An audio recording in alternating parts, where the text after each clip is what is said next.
individuals who will just sit and wait for you to think and act. These have evolved with the changes that have come to us in order to get it right. Because at the end of the day, we all want to raise children who are intelligent, who are stable, who are problem solvers. We all want to get it right. I don't think anyone brought a child or children into this world to raise them as failures. But if we are not careful about the steps we are taking, then it's not going to turn out as expected. So what are the objectives? Please, can I?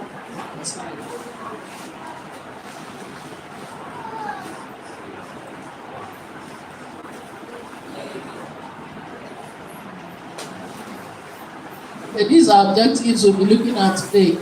We're going to be understanding modern parenting styles and their impact. The first objective we're going to look at is to learn how to manage conflict. As little as homework is, it's a very big source of conflict in many homes. There are homes, as soon as homework shows up, different kinds of comments start. What did they teach you now, if I'm the one that is going to do this homework? What kind of teacher do you have? And I bet you your children bring these feedbacks back. They'll come and tell the teacher, do you know what my mommy said? What kind of person? Even if they don't tell you directly, they will tell their friends. And sometimes it's not against the teacher, it's against the child. Blockhead, you didn't learn anything. Why should I do your homework? Were you not in the class when they were teaching? Is your own different? So homework time is also a very big conflict time in many homes. We look at domestication and responsibility in children. This aspect is fast vanishing.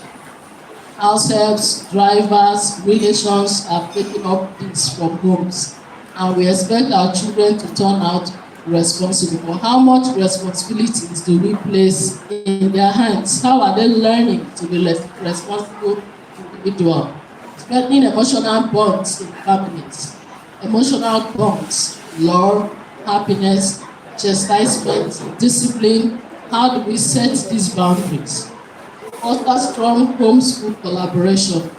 This is a very important aspect of every child's life. Home and school collaboration. Sometimes we get reports like our children prefer to be with their teachers, and we think it's a good thing.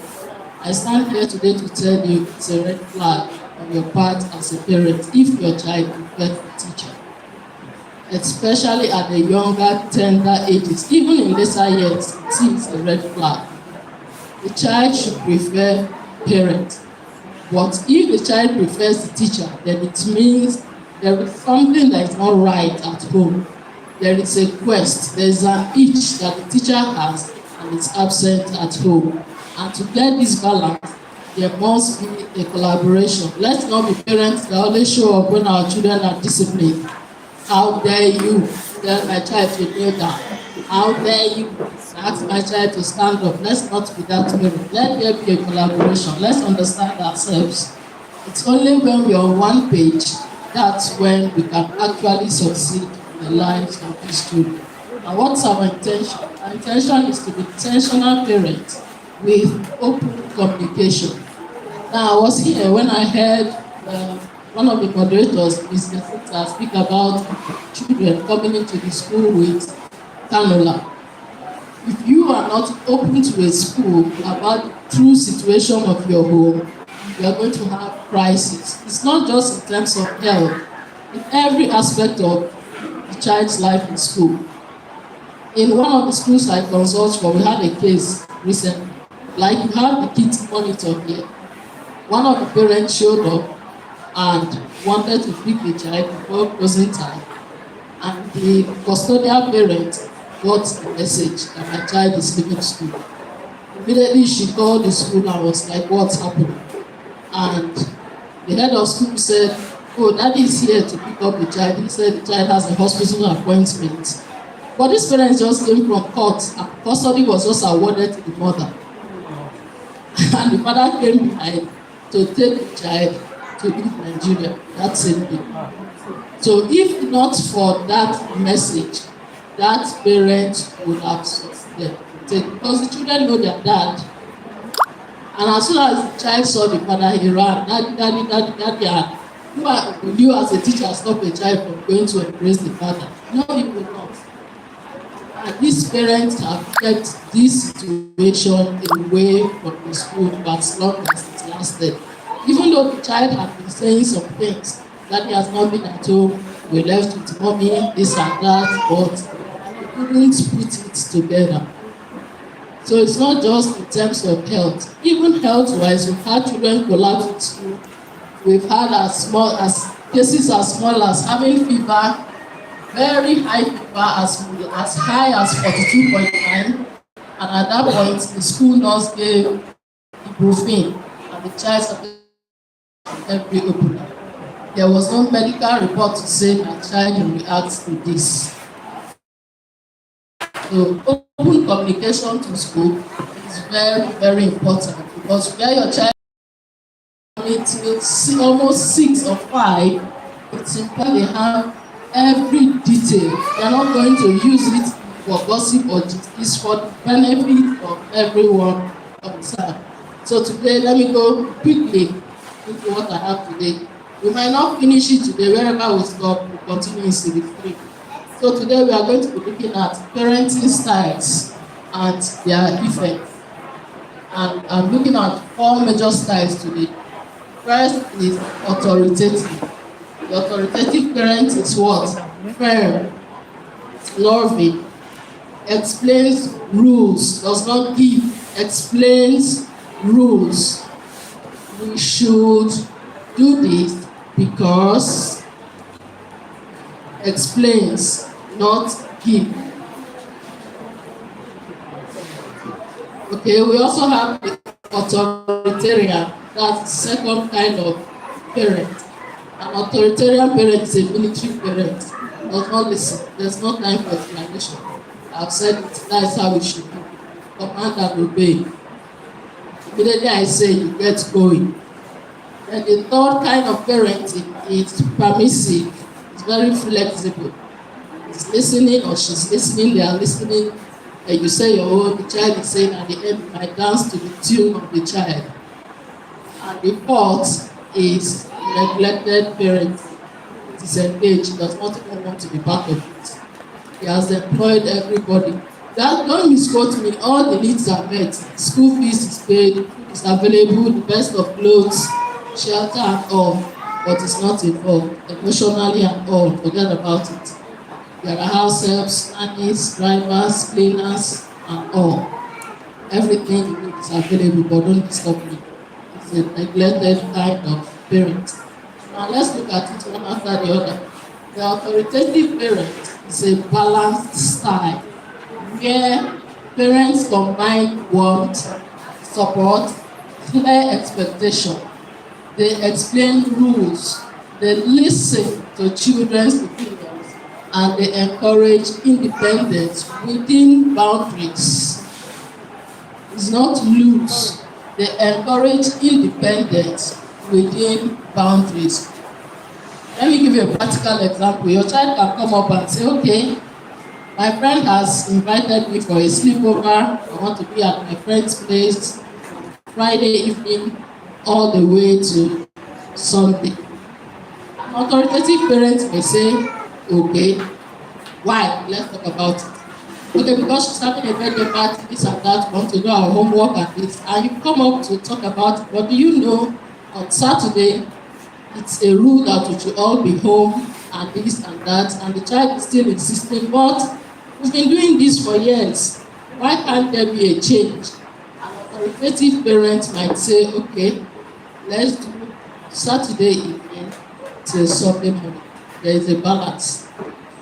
You've achieved your own objective, and you've also given your child room to test what he or she wants to do.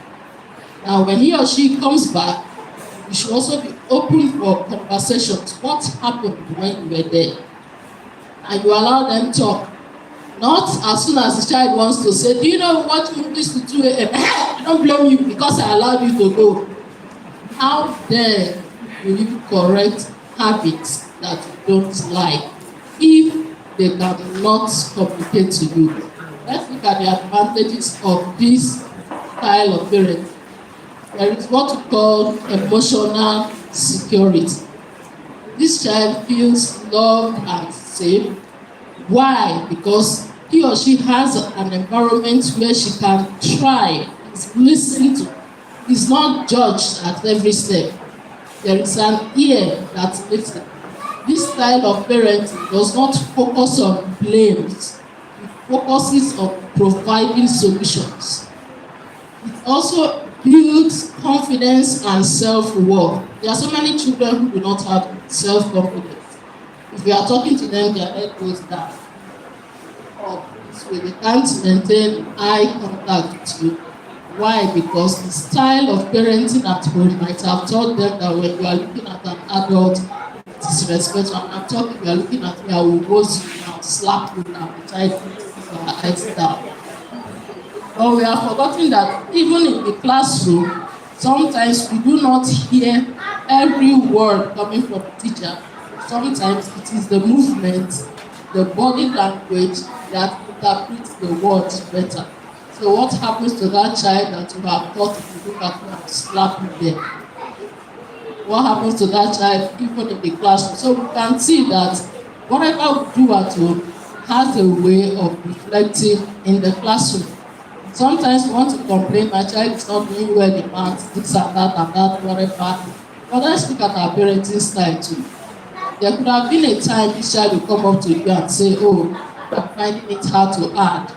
And you are not even listening to I'm finding it hard to add. You are comparing your child to the one who can add from number 1 to infinity. Is your head different from Taiwo? Why can't? But this person has presented a problem you have not solved. So what's going to happen? The problem is going to get worse. It's not going to get better because we have condemned him and the problem. So now, kids tend to perform well in school and form positive relationships when you groom them with this style of parenting. That is not to say this style of parenting doesn't have challenges. On the other wing, you can see the challenge here. Forms good decision making. Why? Because we are part of the child's reasoning. I'm taking it very slow today so that we can have very good understanding. There is open discussion and it teaches children to think critically. Open discussion means talk about it, no matter how terrible it's going to sound. When your child is able to tell you those very terrible things and get your contribution as an adult, as a parent, as a guardian, it's going to form how they think. Many of our thinking was formed by the way we were parented. We were parented by the second class of parents, the military people, authoritarians. Sit down there. Come on, pack your books and go for Saturday lesson. That is how we were parented. And that's how we expect to parent the 21st century people and want them to talk out like us. It's not going to happen. Now, what does it also do? To build strong parent-child bond. Their families, you see, the parents and the children relate like siblings. And you are wondering, this is beautiful. They have started this work from childhood, from when children were very tender. It doesn't just happen automatically. And then it fosters mutual relationship, builds trust, and it builds a very healthy communication, even when the children are away from home. There are children in university far away from home. At every step, they call their parents and hold very genuine conversation. Oh, somebody's asking me out. What does he do? He's doing this, he's doing this. And the parents advise and find out that these children do not misbehave out there. There's no magic to it. Now, let's look at the disadvantage. It requires a lot of patience and consistency. Why? Because a lot of the question, why, is going to come up. There was a parent here that asked me the first series, my child is always asking, why? You are going to lose your patience if you try this type of parent. Because at every step, Gen Z can ask a lot of whys. Why is it so? Why should I? go and take your bath. Why should I take my bath? Have you taken yours? Those are the kind of children we have now. And at every step, we are going to provide clarity. Why are we saying set boundaries? Because you still have to take charge as a parent. At a point, the children like to take it for granted. And they just keep going, why? Everything you say, why? Okay, why should I? Why should I? Why shouldn't we? They keep going like that. But that's the point. You have to take charge because I am mom and I have said it should be so and it is good for you. That's why I am standing on it and I am saying it should be done. Now let's go. It breeds also positive negotiation fatigue. You get tired. That's what this point simply means. You get tired of answering questions. And there's a thin line, very thin line between the authoritative parenting and becoming an authoritarian. At this point, it's very easy for you to slip into the next style of parenting. Shut up your mouth and move. This is when slippers fly in the air and hit somebody's head. Or this is when that stick they use in turning swallow goes boom on somebody's head. And he'll come the next day and tell me, be asking what happened to you. He said, it's my mommy, yo. Now it's mommy's fault, nothing left with it. So we must be fully in charge of our emotions with this style of parenting, especially at these times when your neighbor can easily call active on you. Yes, there have been cases where neighbors are called active, and that agency is not joking or smiling with anybody. They are called, they will answer. And once your word is parallel to your child's word, they are going to adopt your child's word. So let's not think Nigeria does not have a working system. Nigeria's system works. Let's not just pray to fall victim of it. So you must be fully in charge of your emotions.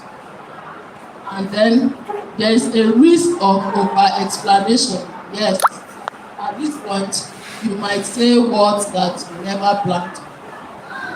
You might explain what a child should not hear. So you should learn when to leave it, cut it off, or wrap it up.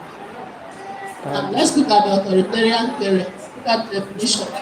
A strict and controlled focused style, emphasizing what? Obedience and discipline. Parents expect what? Compliance without much discussion or emotional warmth. This is how we were raised. True of us. This is how we were raised. In fact, my dad is number one here. He was a professor. Yes, this is how we were raised. This is the style we want to use in raising our children. So any child that does not do what? Comply is what? Rebellious. But what are they asking for? Today's children are asking for more. They don't want this. This can't even work. I tell you, it can't work. You have this style of parenting, you are bringing one or two types of these individuals. Rebellious person to you, because it's not going to be rebellious to me. I will see that as asking for more. And one who is not going to be staring at you until he or she gains freedom from you, which happens where an institution mostly. That's why we feel, oh, my child was so obedient in secondary school. Suddenly went to uni jobs and ran mad. They didn't go mad. That was freedom tested. And it's not going to test it with boundaries, because those boundaries were not taught. They were not established from childhood. And let's look at the advantage. What does it give? It gives you a structured environment. Yes, as soon as you come back, everybody's sitting well. The girls are sitting, their legs are closed. The boys are standing before they're ready to wash your car or collect your car. That's kind of environment. Your food is served, and your shoulders are like this. I'm a very good parent. I have a structured environment. You are your own. But if you look at it, one of the advantages is what? Clear rules and consequences provides what? Stability. You are the only one giving that stability. Let's not misunderstand it. It's only you, the parent, that is stable. Your child is not emotionally and mentally stable. Now, because I said this is the parenting style we're giving as children does not mean we are not emotionally and mentally stable. There's a slide that was skipped. Today's parent is challenged by certain factors. One, technology. Two, social media. Three, global exposure. We didn't have those, so there was no room for this. But they have it today. Now, there is discipline and respect for authority.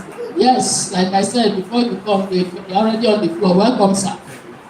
Welcome, ma. But there's an inner quest. Children often learn orderly respect for rules very early. You cannot take it out that there are children as small as 3, 4, 5 you will find in this category. In the classroom, you might be so impressed, oh, this child is so respectful. But if that same child remains in the same school, getting to SS1, SS2, you see a different individual. And you see that teacher in SS1 going to the one in primary 2. But when this child was in primary school, he or she was like this. Now, that one we are reaffirmed, yes. This person has tested some level of freedom and is exploring it rebelliously. Now, what else can you do with children found in this environment? You can predict them. They are easily predictable. So my child cannot steal, and you are right, because you are the military president. Oh, my child cannot make noise in the class. Very, very easy to predict. Yes, you are right. And then, here again, children know exactly what to expect, and it reduces too much mischief in their behavior. What our parents got. That's why we are expecting this, but it's not everybody. There were still those 2 out of 10. As authoritarian as their parents were, they rebelled. Now, what are the disadvantages? Look at the first one, low self-esteem. Sometimes we call those kind of children what? Bookworm. You don't find them in the other social aspect of academics. They shy away. Why? Because low self-esteem. Not because they cannot. So today I will challenge teachers. If you have this kind of children in your class, very bright, brilliant, homework is done, project and everything, but when it gets to social life, they shy away. Please put them in the front row. It's a home thing. Put them there. Let them start from now to come out. I think they are bookworm. They are just book people. Oh, when it comes to study, she's just there. She doesn't want to be studied. Not true. This self-esteem has been tampered with from home, unknowingly by the parents. Now, lack of emotional warmth can make children feel unloved or inferior. There are children that no matter how you dress them, best designer school shoes, best socks, best meal, they will still feel inferior. They can't speak. They can't defend themselves. You find a child who does not have half what they have, talking down on them, and they feel so low. They can't even speak up for themselves. Check the parenting style, dictatorship. There is no room for the child to express his or her opinion. It's just a compliance, complying with the directive that you are giving. Now, like I said before, poor social skills. Now, there's also fear of punishment and stifle expression and confidence in group settings. This kind of people can be very, very intelligent, but if you give group work where he or she has to come out and present what the group have, they might shy away because they are afraid of what? Punishment might not be nailed down. I think other group members say, you know, you made a mistake, you made us fail. They would rather stay behind and push their knowledge into another person for the person to bring it forth. Teachers, watch out for children in this category too. Why am I bringing teachers into it? The school is a second home. And every child needs to be able to express him or herself. Now, there are children here, rebellion or secretive behavior. I have experienced this a lot. There are children found in this category. The moment you bring their parents in, or your child have done this or that, they collapse on the floor. And then we are no longer talking about the child's behavior, we are looking for ambulance to carry to FMC or wherever. Why? Because you have given them a parallel lifestyle at home. They now come out into the society, which can be a school community, and they see different kinds of behavior and they decide to explore the wrong one, and you are the cause because you have not given room for open discussion. In my last session, I said whether you like it or not, if you have a girl child, she will be toasted. If you have a son, he must toast something. If you don't, yes, if you don't allow open conversations from as low as year 4, primary 4, age of 9, when adolescents begin to set in, allow them tell you about crush and crushing on. It's crushing on.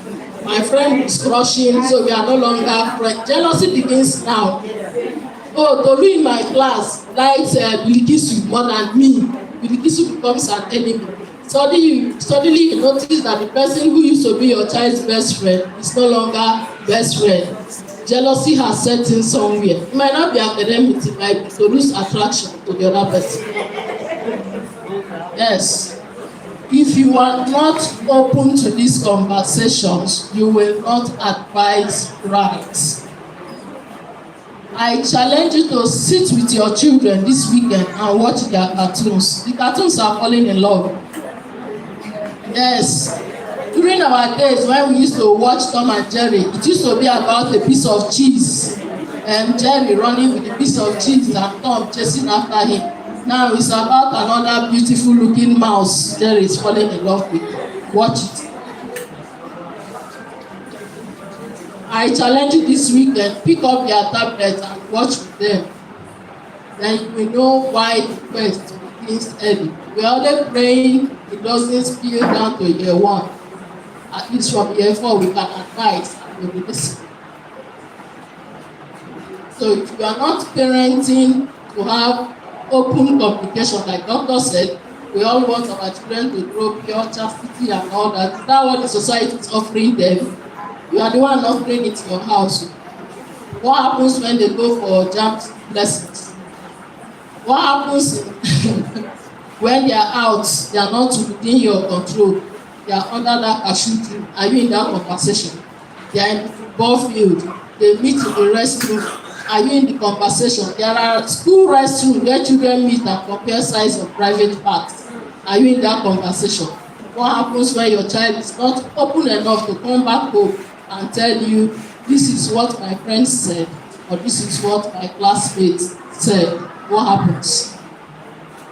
What builds in minds, and what we build in our minds become actions. That is why we must allow them to speak at these times that we find ourselves. Now, children built in this kind of parenting have what? Very weak emotional intelligence. They may struggle with empathy, communication, and managing emotions.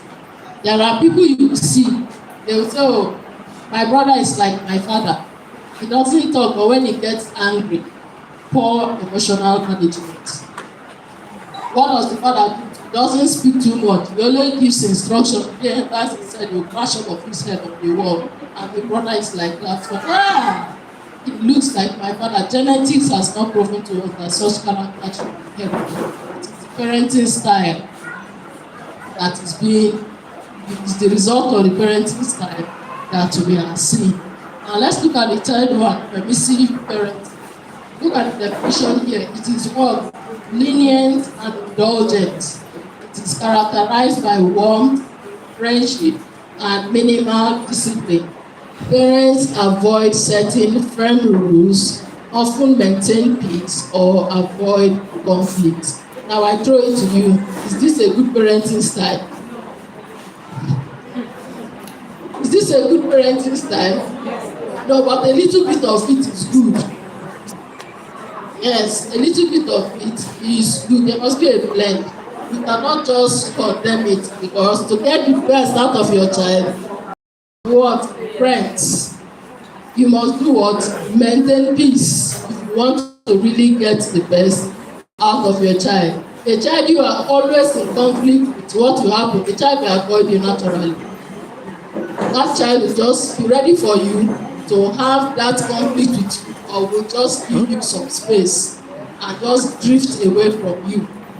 So to have a good relationship with your child, there must be peace. Now let's look at it. What are the advantages? High self-expression. Children feel free to explore, express, and develop creativity. Why? Because there are no firm rules. There are no boundaries. Nobody is saying, stop it. It's lenient. They have close emotional relationship. The relaxed environment often strengthens what? Emotional closeness. Yes, they are going to be very, very close to you because you are their friend. There is less fear, more openness, and children are comfortable discussing issues with their parents. Now, what are the disadvantages? Disadvantages start when your child steps out of your environment. No boundaries. He or she speaks anyhow. I'll give you a practical example. There are children that will visit your home, and the moment their parents sit, they sit and remain seated. There are children that will visit your home. Before you finish opening your door, they're already in your bedroom starting. Why do you have a red gown like my mommy's own? And you are wondering what's happening here. No boundaries. Now, entitlement and irresponsibility is one of the disadvantages you are going to also see here. The children feel entitled because they are not used to getting the word no. There are no boundaries for them, so whatever they ask for, they should be given. They feel that how it should be. There is also what? Poor academic discipline. This is where you struggle with teachers. Homework is not done. But the teacher knows this child is brilliant. It's not doing homework, the book is going home, it's not coming back. Why am I shouldn't struggle with this child, but I'm struggling. Parenting style. One of the key points I'm bringing out today is whatever you see in the classroom, directly proportional to your parenting style. It relates to each other. Now, lack of structure can result in very weak study habits and low motivation. And then there is difficulty with authority. Any figure, be it a teacher, head of school, whatever, even class prefect that stands as authority, children found in this kind of parenting struggle. They don't take instructions. They don't see any reason why they should be giving instructions and they should stay with it. So you find them always flaunting rules. I think the child is bad. No, the child is not bad. It is parenting style that the child is exposed to. Okay, the last one is neglectful, uninvolved parenting. This parenting style is disengaging. Parents are emotionally distant. They are occupied by their own thing, but they meet basic needs. Let's also look at the advantages and disadvantages before we wrap up. What happens to the kind of child raised here? He or she becomes independent by necessity, not by maturity. Becomes necessary for he or she to become what? Independent. They begin to think like adults faster than they should, or they will crash because you cannot initiate the process before time and expect it to succeed. Second, the children may become what? Self-reliant very early, though often from necessity and not from confidence. That's why when you question the process, they run into problems giving you response that are satisfactory. And then there's also minimal pressure from the parent because they're not even involved, so they can't pressure the child to get anything done. I know of a child that changed the school to JSS and the parents were not aware. Yes. But when I got involved in the case, I had to petition the school that admitted the child without parental information. JSS took 12 years. The child changed schools for himself because the first school was trying to establish boundaries with him. And And it's not used to adults being involved in this thing, so he was sent off to a boarding school. So he left, changed himself to this school, and was going from home.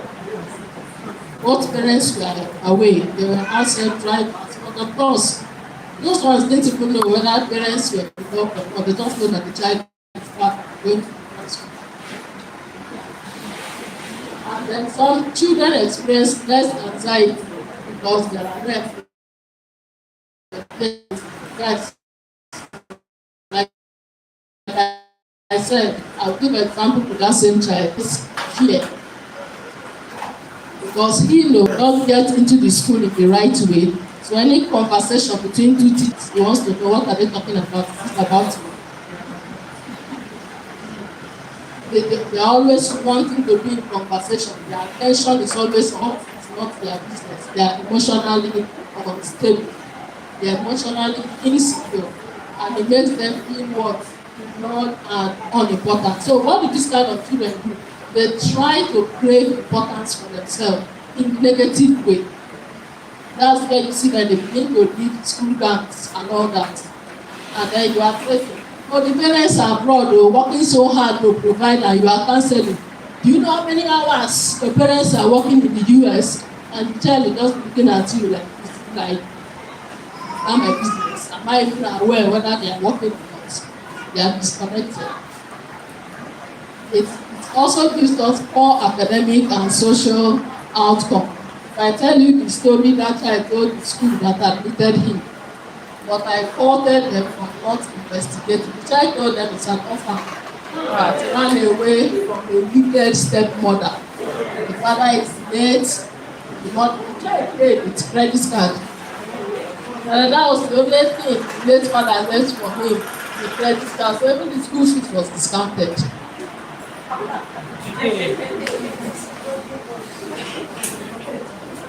So when we eventually got a family friend that gave us parental contact and we contacted the parents, the mother was weeping on the phone. I didn't feel any remorse for her, to be very, very sincere, because I can't believe how one will bet a child and will not follow through, no matter what the situation is. And then there is also a case of low self-esteem and low goodness. This is a very broad topic. So many of the children I have encountered that gamble into drug abuse, low self-esteem and loneliness. If you want to start to talk about low self-esteem and loneliness today, you will not live here. So emotional neglect harms what? Confidence and sense of belonging. The kind of children raised here can just depart and not feel attached or answerable to anybody. This is where you find a child planning to travel abroad and not look back. Now if I've gone now. What's my business with those people? Yes. And we also have behavioral problems. May seek attention through negative behavior or peer influence. Now, to round up, because we are not looking at building or having perfect parenting, you can never have it, but it's all about a work balance. Combining the firm structure of authoritative parents, the first one, with the third, permissive parenting, gives you a balance of responsible and emotional strong children, but you have to be patient and consistent. Thank you.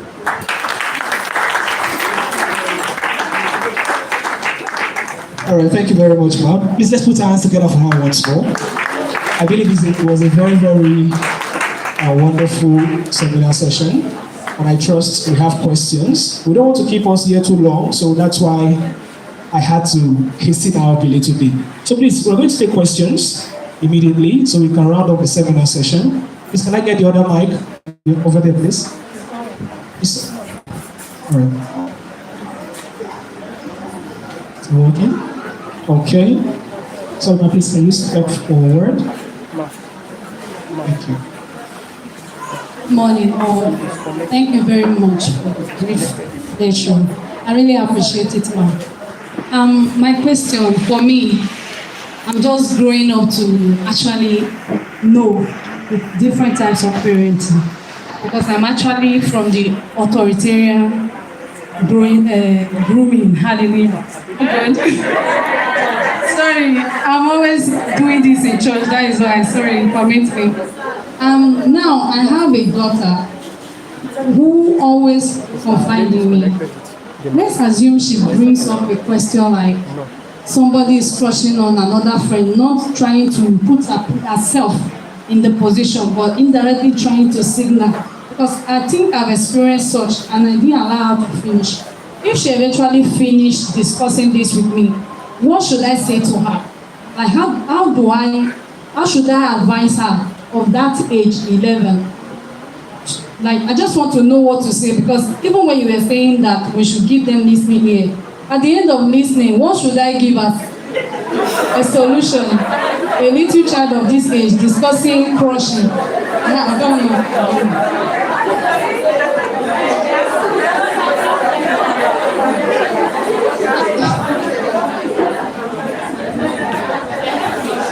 Okay, thank you very much for that question. She said, after listening, what should I tell her? What you should tell her depends on what you listened to. But I'll give you a practical example. Between the ages of 9 to 11, 12, they crush for very foolish things. Maybe for the kind of shoe, the hairstyle, diction, the kind of English she's speaking, the kind of car that drops her or picks her in the morning. They've not started bodily crushing yet, but from 12, 13, they are going to start bodily crushing. Now, this is when you are going to bring in contentment. And then let her know, because you should listen with a dead ear too. So they are crushing on my friend. Friends think alike. And this imaginary friend or a real friend might not be the real crushing, it might even be her. So this is when, because at 11 there is already a touch of puberty setting in. This is when this teaching should start in the real sense of it. Because this crushing is not going to stop automatically. It's a process. It's going to move from crushing stage 1, which is crushing for foolish things, and crushing to stage 2, which is bodily crushing, and it keeps going like that. But if you get hold of stage 1, contentment, family value, and related topics, is going to guide the other steps to come. So what you are going to reply must relate to what is being said. Because I tell you one wonderful thing about children. If it doesn't relate, your child is fine because no, my mother does not have it, she won't come again. We'll go for another person. So you must listen with the third ear. And while listening, don't judge. Don't focus on the problem. Focus on the solution, because there is nothing good. There won't be any need to crush. They don't crush on dirty people. They crush on the fine girls and the fine boys with clean uniform, nice shoes, good lunch bag, and all that. So you are going to advise according to what you hear. But again, do not judge, because the moment judgment starts, that communication will be cut off. We hear it again. And you will assume, hey, my child is now wise, it's not doing this. It's a lie that's advanced beyond you. You are the one that is not in the picture.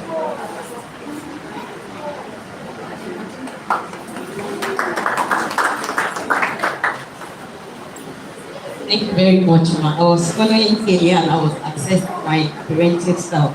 But you said something about, you said that whatever you see in the classroom is directly proportional to your parenting style. And you talked majorly on low self-esteem and confidence, right? Now, for some of us not to start feeling guilty so much, how do you draw the thin line between your parenting style and the child's personality regarding self-esteem and confidence? Because I know other than parenting style, the personality, like for introverts, they struggle with low self-esteem. So how do I know that it's not my parenting style that is making my son less confident than my very confident daughter? That's why the fact I use the same style on them. So how can you help me not to feel so guilty? That's just my question. Thank you. In the first series, I said something that you cannot parent all your children with the same style because they're not the same people.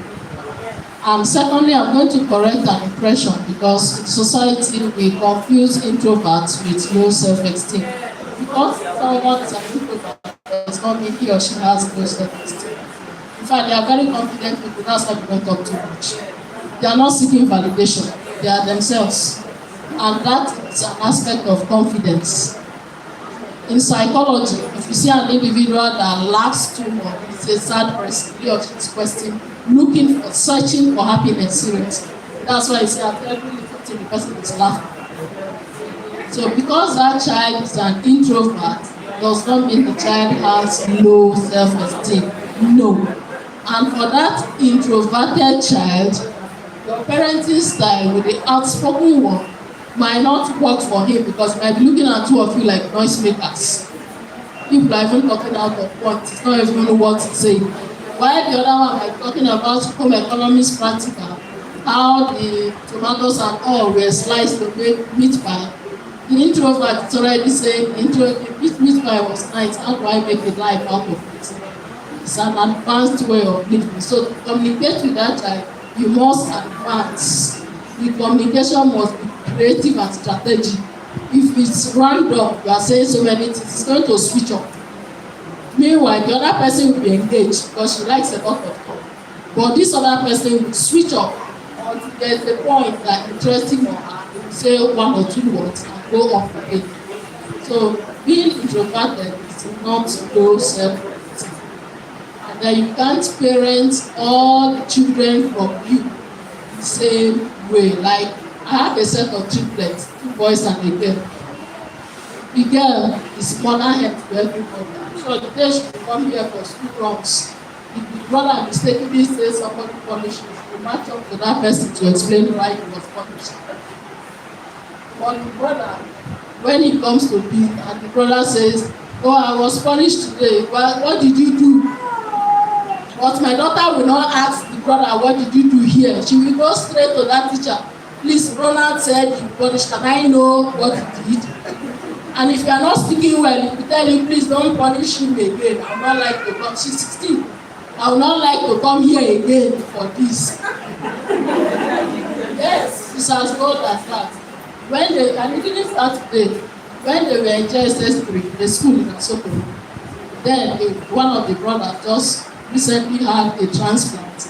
They were preparing for their blessing.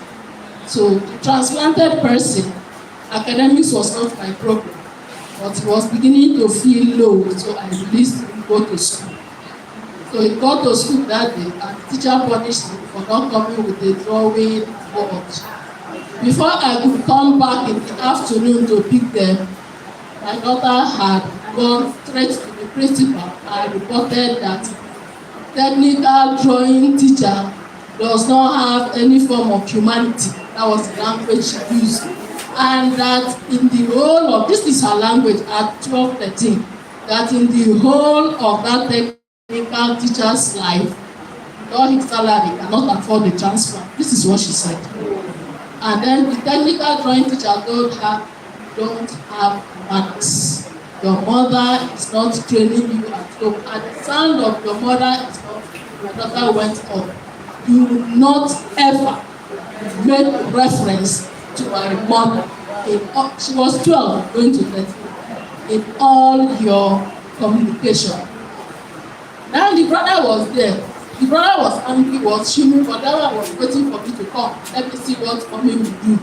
But the female factor had taken charge. In fact, when I came, I was more or less remedying what she has done. Yes, I was trying to save a teacher from being sacked because I know the person I have in my house. And I was also trying to salvage an emotionally wrecked transplant patient. So you cannot, these are triplets, I'm giving you an example. you cannot parent all of them the same way. So when I got home, the counsel I gave to her was different from what I gave to the other brother, was different from what I gave to the main person who is in question. So when you study them individually, you will know how to guide them. And she's still like that up to today. If she comes to a big brother, this school will know that somebody came. She will not just go, she will ask all the questions. Let me see your chemistry notes. They've not marked it. Let's go and meet the teacher. Why didn't he mark it? So they always prevent her from coming. I'm sure it's only the brother you will see. They don't allow her to come out because she will ask 1,000 questions. And as soon as she's coming, the questions follow from her. She gives me feedback. I've asked the runner, this is what he said. When school bus was speaking, she will ask the school bus attendant, they will tell you, she will ask, where are you going from here? How many more houses are you going to before you get to school? So you can't parent that person the way you parent grown-ups. So they might be from, but they are not the same personality. Thank you. All right, hopefully, I think that will be the last question. Thank you very much, ma'am. Please let's put hands together for our wonderful speaker. Do we still have time for one more? I'm still seeing your hand there. Okay. Please, okay. It's live on YouTube. If you have follow-up questions, you can drop your questions online, probably on WhatsApp anywhere. She's part of the school community, very well part of the school community, and she will attend to our questions accordingly. Thank you very much, ma'am, for coming. We're sure you'll come again because this is a very wide topic. Very, very wide topic. We can't exhaust the subtopics that comes under them. And we know that in subsequent parents and teachers meetings or general school meetings, we'll have something to say about this. And our facilitator is more than willing and capable to lend her voice. Thank you very much. I think that's all from the school's decks. We're going to hand over back to the PTA to continue the video. Thank you very much. Thank you very much. Please, you can put your hands together for the school. Thank you for the information. And we'll be going straight to AOB. Before we go to the AOB, I have a reaction from one of the information from the school desk. When Mrs. Kemi, the head of school, was talking about class-based tests.